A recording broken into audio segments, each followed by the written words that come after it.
Val Gilbert. Welcome to my live call from my gym in my home. Yes, I do these in my gym sometimes. And tonight I'm going to talk about, it's a question, do you write people off?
And what do I mean by that? And for those of you that do not know me, I've been in network marketing for 40 years. Yes, 40 years, working from home. I mean, if you have to work, there's no place like home.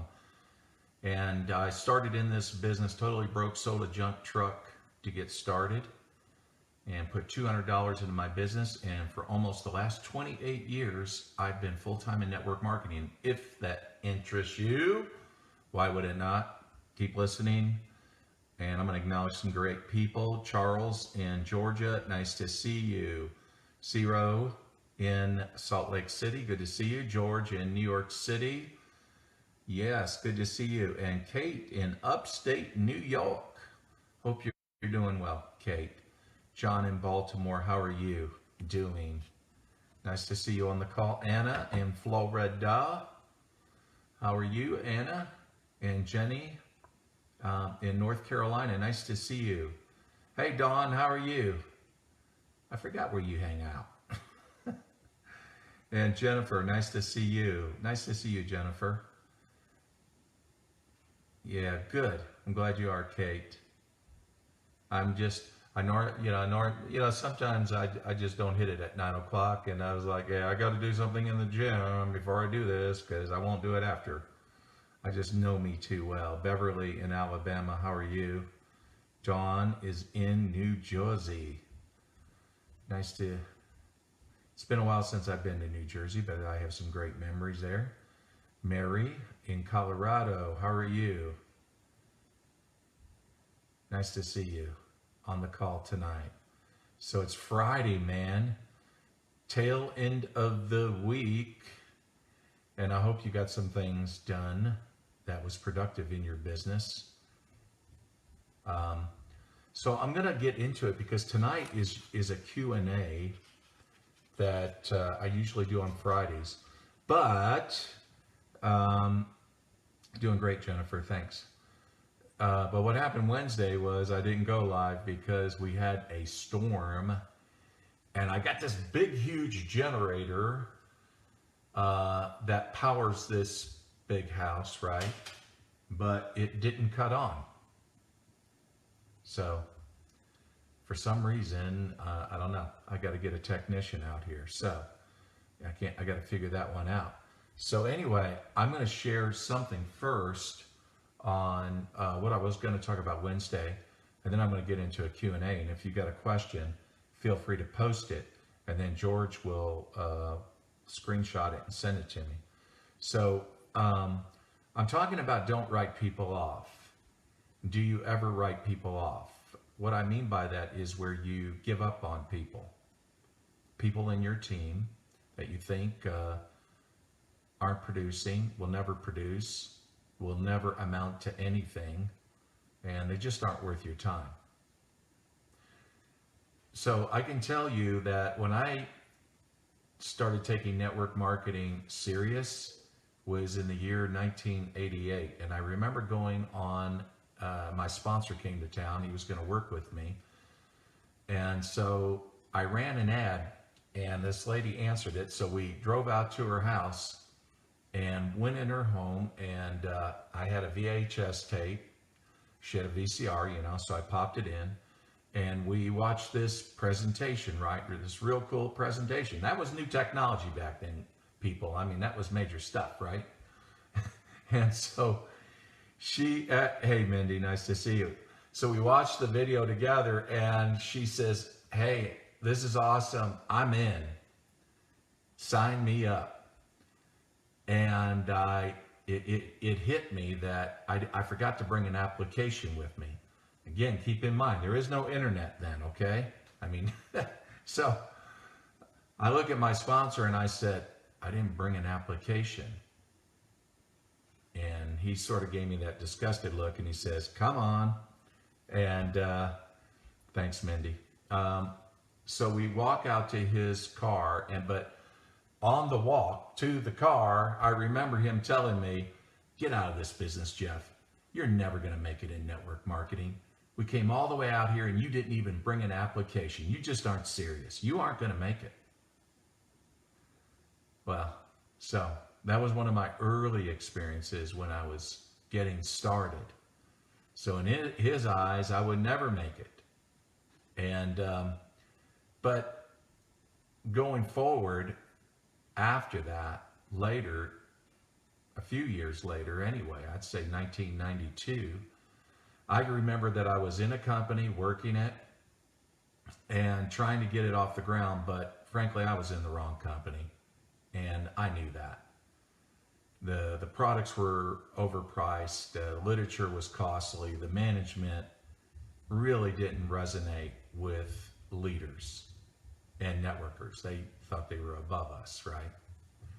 Anyway, and it wasn't doing well.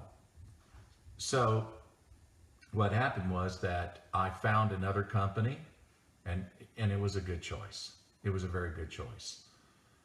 They had a flagship product. I could resonate with it. I could resonate with the way they do things. So I told my sponsor, I said, listen, I'm going to do this other company. I'm going to give it a go. But here's what I'll promise you. I will never, ever go to my team and show them this company, okay? So I'm going to leave that as it is. If it doesn't work out, I will come back. Well, 2 days later, they overnighted a termination letter because my upline had me terminated. They terminated my income. And at that time, I needed that income because that was all the money I had. I mean, that's what I lived on. And so then I had to go out and go get a job. And I was working at Sears, and I was in the mall at Sears selling vinyl siding. As people would walk through the store, to go into the mall, right? Said, hey, I'd like to talk to you about vinyl siding. Have you thought about vinyl siding for your home? It was a commission job. And my very upline that got me terminated, him and his girlfriend were walking by, and when they looked at me, they laughed and snickered. And did that run deep? Man, that cut deep. That cut very deep. I'll tell you what, it's amazing that when you go through experiences like that, Tony Robbins talks about driving forces, right? Pain or pleasure. Pain was a major driving force with me. Because I thought, I will show you people. I'm going to make you people look like dirt down the road. You just watch. You think you're so hot, you are nothing. I'm going to blow your doors off. You're going to say, hey, Jeff, don't say. No. I mean, that was it. I had massive pain. And interesting fact, that very guy ended up later going to prison. Yeah. And anyway, what goes around comes around, as they say, right? So that's exactly what happened with him. But the thing about it is, these people wrote me off. And that's what I'm saying, is that you have to be careful about that. Really careful about that. I can remember back in, when would this be? I go through these history events. It was 1999, I think it was, or 99, 98, something like that. And I can remember when I was in that company that did work out, but then all of a sudden they sold our company. New owners came in. Yes, it became a mess. And they thought they would motivate us. So they doubled the requirements in the compensation plan. And yes, it motivated me. It motivated me to look for something else. And I didn't want to look for anything else because I know what that means. That's hard work. And anyway, but it was the best thing that happened to me at the time. But at the time, I certainly didn't know that. But I remember that when my sponsor found out that I was involved in another company and doing something else, and then some of the other leaders were screaming for my termination. And I wasn't going to any of the people in my downline or sidelines talking about what I'm doing. I started with a whole new group of people. But I can remember when they were screaming for my termination, my sponsor said to them, leave him alone. If it doesn't work out, he'll come back. What an attitude. I applaud him today, even though he's not alive. But what an incredible man. And he was, like I said, #1 income earner of that company and incredibly successful. He taught me a lot. And he used a lot of his network marketing money to diversify into real estate too. I mean, so he had residual money coming from his networking business, from his real estate. He was quite an accomplished guy at the time of his death. But the thing that we have to be careful about, again, is our attitudes toward our people, because we have diamonds in the rough, and I've seen it even in my own team, because it taught me lessons of what not to do, not to write people off. And so some of the people that even quit in my team, I would go down, drop down into their lines to find out who's there and find some incredible people that you would think on the surface that they would do nothing special or spectacular. And yet they do it. Just incredible. They do it. So it's taught me a lesson. The ones you think will, won't. And the ones you think won't, yeah, they're the ones. They do it. Yeah. So here's some, action steps that, you need to take with your own team. And that, the first thing that you need to do is give sincere commendation to your leaders. Sincere commendation, right? Okay. So that means use feel words. They feel your words when you talk to them. John, I want you to know that I think you're an outstanding leader. I've been watching what you've been doing, and hey, I'm impressed. I mean, you're doing it, man. You're not talking, you're walking the talk. And you're showing up as a leader, and I just want you to know it, man. I really value you. Feel words, feel that. Sincere commendation. Then the second is reaffirm and remind them of their potential. So when they go through disappointments, and they will, then reaffirm, based on everything that you know about them, what they've already done, because they've done some great things, remind them of that. And great things are ahead of them. But that disappointments and adversity is just part of the journey. It's part of what makes us great as leaders. But you got to let them feel that as well. Reaffirm, because they'll need that. They'll need to be reminded of their potential. And then get good. Here's number 3. Get good at saying the words, I believe in you. I believe in you, Debbie. When you repeat those words, not just one time, that's what I'm saying. Get good at it, because it needs to reoccur. Guess what happens when you do that? They start believing it. They start believing in themselves.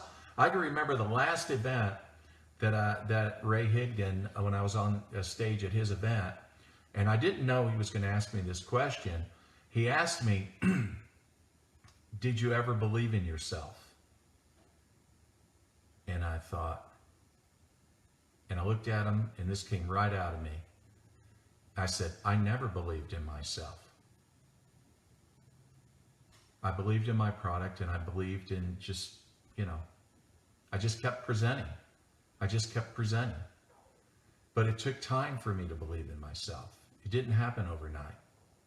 When I finally started making some income, make $1,000, okay, and $5,000 a month, okay, whatever, but there was always this voice back there, yeah, but how long will these checks last? Because look at the last, the other companies that you were in, and nothing's ever worked out.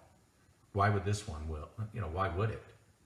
So you have to overcome the past and let go of it. And you have to overcome those demons that haunt you, because they're going to remind you that you're a total failure, and what you're doing probably isn't going to work out. Again, that's the reason why saying those words to your leaders, I believe in you. I believe in you, John. I really do. And of course, you could say why you do. But when I asked that question, or rather when Ray asked me that question that I didn't know he was going to ask, did you ever believe in yourself? I said, I never believed in myself. He was really surprised. Later he sent me a message when that event was over. He said, man, you crushed it on that at that moment. But it was really true, but I never had thought about it in many years. And he reminded me of that. So, and here's the fourth thing, the fourth step that you can do. Get people to like you. Now you might say, well, what does that got to do with not writing people off? Okay, here's what it has to do. To get people to like you means you don't talk about yourself. You take an obsessive interest in other people, in your team. That doesn't mean you pry into their lives or things like that. But I'm just saying when it comes to prospects, when it comes to people that you sponsor, when it comes to people in your team, you have a real sincere interest in them. And in doing so and showing so, you win their respect. I mean, they'll stay with you.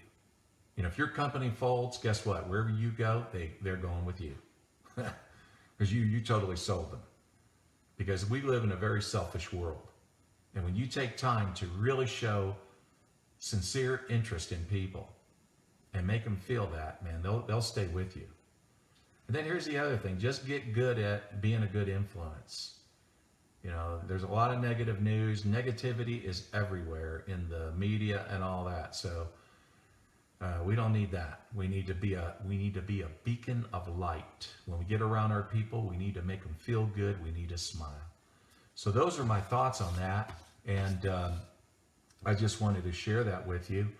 And I'm going to look at some questions now. Andrina in Texas, she says, I now have a follow button because some people ask me for it. What do I do with followers? Well, here's the thing, the same thing you would do if somebody was in your Facebook network. You should have a ton more followers than you do people in your network, because you're limited at how many you can have in your network. And keep in mind, whatever you post, even if you had 5,000, rarely would even 10% see what you have. The interesting thing about followers, you're not tapped out at that. You can have 50,000 followers. What you need to be strong about doing, and I see you doing this, Andrina. Is your Facebook stories. Stories are very popular. People follow those. So people that are following you are seeing your stories. So just keep giving value out, and you can even offer things and get people to reach back to you. It could be information. It can be a special training. Things like that. But keep that in mind. So, but be strong on stories. I've seen that you do use stories, so keep it up. And then let me see. And again, Maria says she works her stories. There you go. I should be better at stories, but I just I don't know. I mean, I do. It's funny, lately my stories have been about these Cubs. If you've been following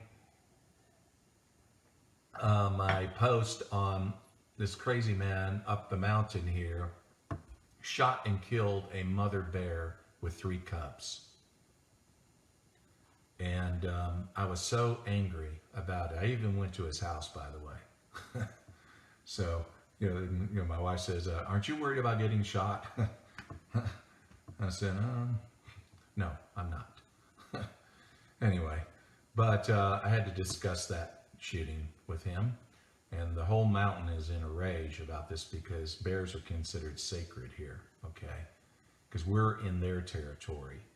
That's the way it is, And it was senseless killing, just killing, just he goes out on the porch and it just so happened at that very moment, down below about 6 or 7 steps on his porch landing, there was this bear and he went like that. Because there were some cubs there, and that's just a natural reaction. That doesn't mean they're going to attack you. They're just warning you at that point. And all he had to do was go in his house, which is what he did. But then he comes out with a shotgun. And so now he's paying for it. I'll tell you what, his name's been trashed on this mountain. He knows it. And then he's got a dead carcass, a bear in his yard, and it's the stench of death. Horrible. And those babies have been going to their mother, wondering why doesn't she move? Why doesn't she get up? And then, of course, they remember my place because she would bring them over here to eat seeds and apples and things like that and whatever they could find. So now they go between the mother and my house. So we put out a cage and we caught one of the cubs. I had to call Tennessee Wildlife and get an agent over here. And we put out a cage and caught one. Now we got the other 2. They're in my yard today, so we're gonna hopefully maybe tomorrow get them caught. And if they do, then they go to a bear refuge because they're too young. So I've been doing some of my Facebook stories on those cubs.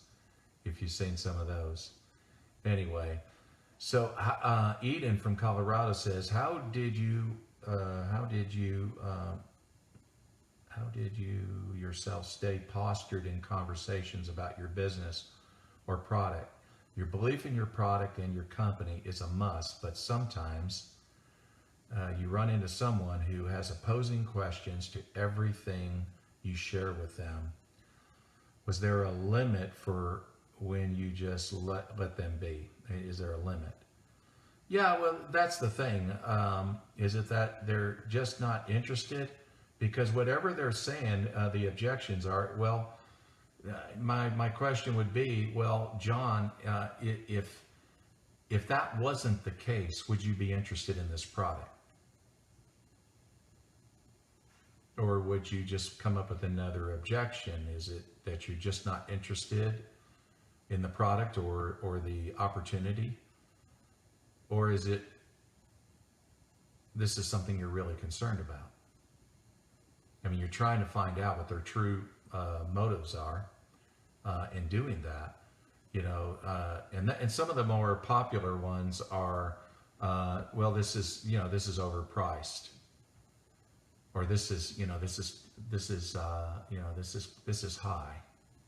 My answer always back to that was, as compared to what? Without arguing now, because we don't want to argue. But I just look at them very sincere. Sure, as compared to what? Because are we comparing apples to apples or apples to oranges here?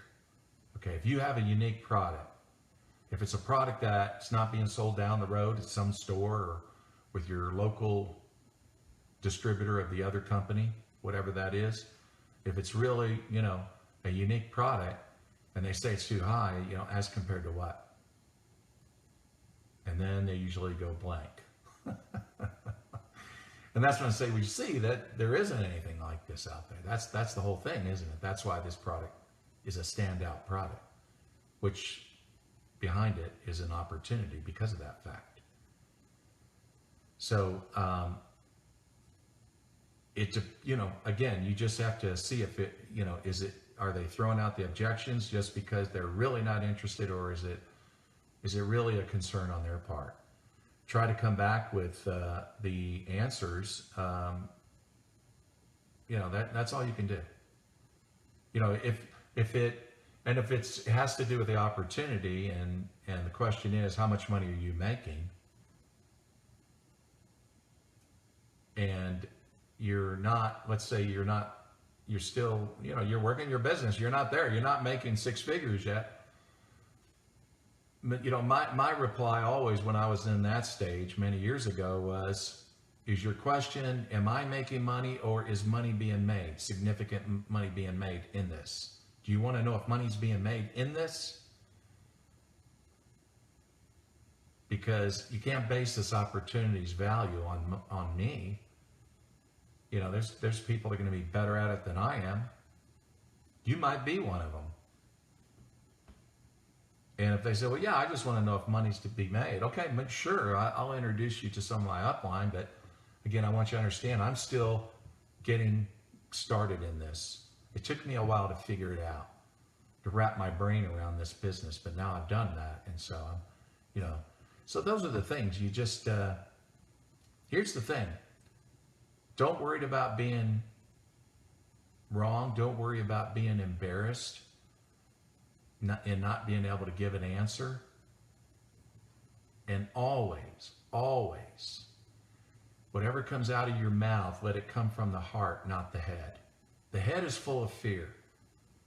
The head overthinks things. That's the reason why most people don't do well in this business. They overthink it.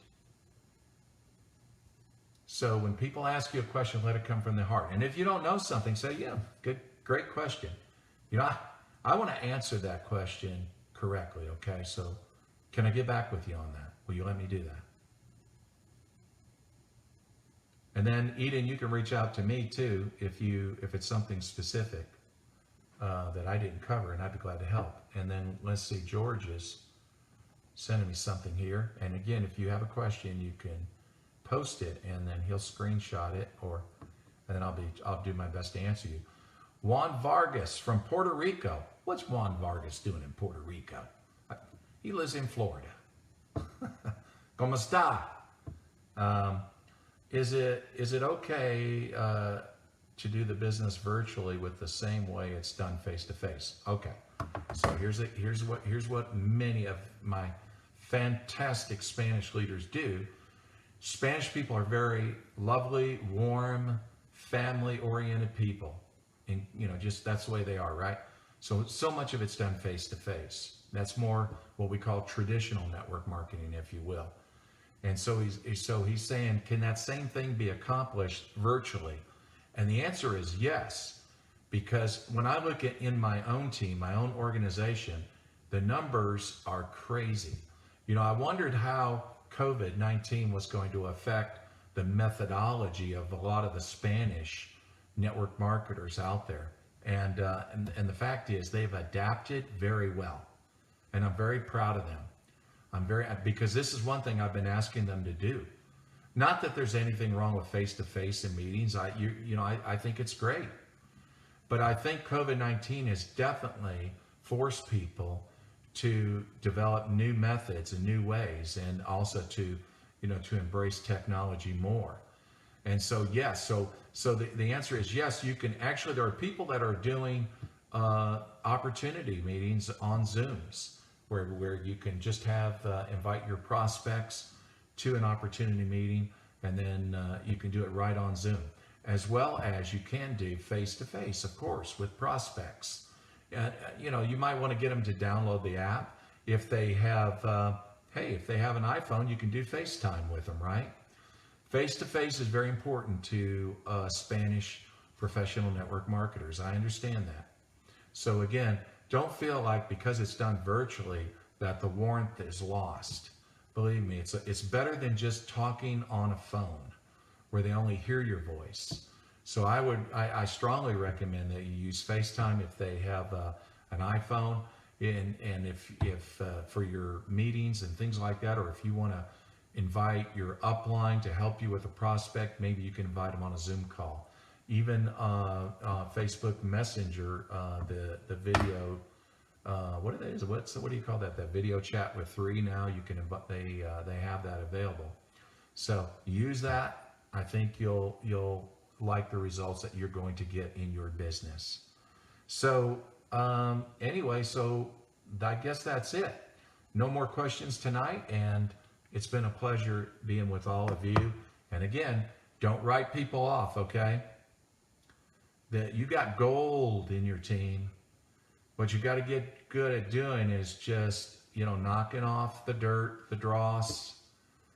It's, what do they call it? Diamonds in the rough? Gold in the rough, whatever. But you got it there. Just polish it, okay?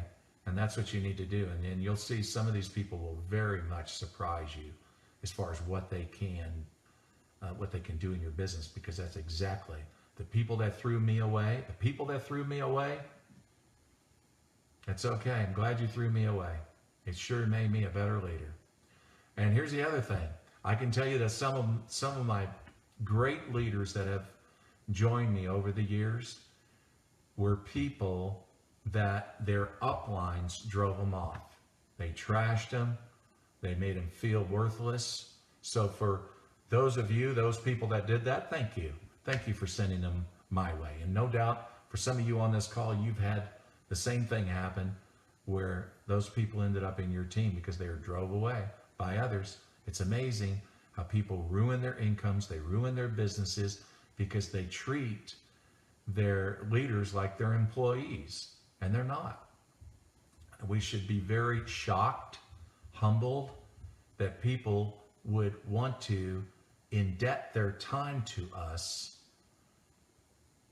so that they could generate an income for us. We should be excited, filled with gratitude.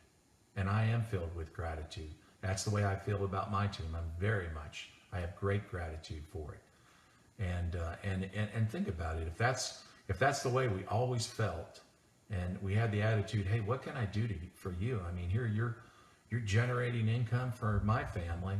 Hey, I love you, man. I appreciate it. What can I do to make your life easier? Man, what a culture we could create.